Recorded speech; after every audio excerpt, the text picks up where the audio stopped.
Just a quick video here in regards to comparing the growth rates of different functions.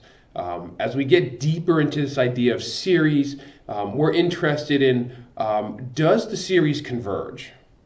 And if so, what value might that series converge to? Can we find that out? And as we're looking at this, oftentimes the general term of our series can be something that's quite extensive. So we need to start looking at how different parts of that series' general term, the numerator and the denominator, how they compare to each other. Now the numerator might have a polynomial in it, the denominator might have an exponential function in it.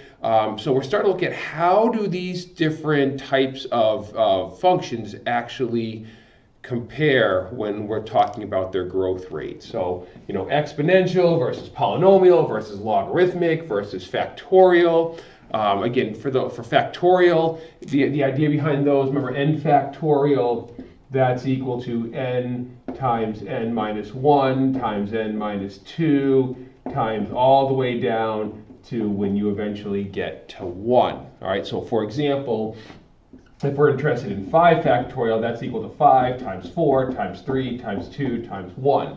Those of you who've taken a stats course, you've seen that terminology before, but just quick notation, that's going to come into play even more so as we get into our series here. Okay, so well, how fast does everything grow in comparison to each other? All right, and how do we figure that out, more importantly? And thankfully, we have L'Hopital's rule to guide us through that, because again, if a series is going to converge, well, we really need to know what's happening to that series as x or n gets really, really large, okay? Because it's those terms at the very end that are going to basically ultimately help us decide whether this can actually happen or not.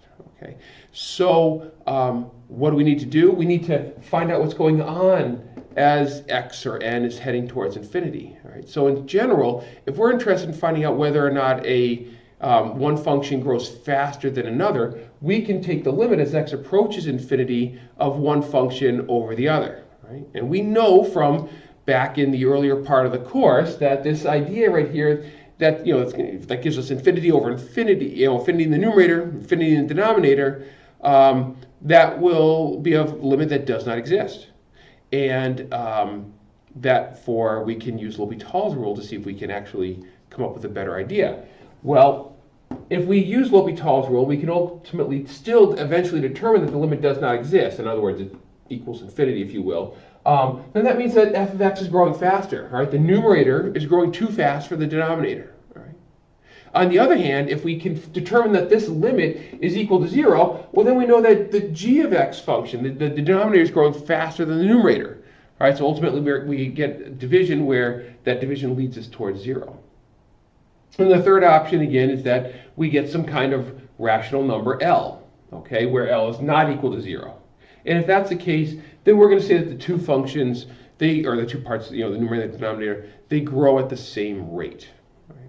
So what this allows us to do is it allows us to start comparing the growth rates of these functions up here. I'm going to do a quick example of that in the next video.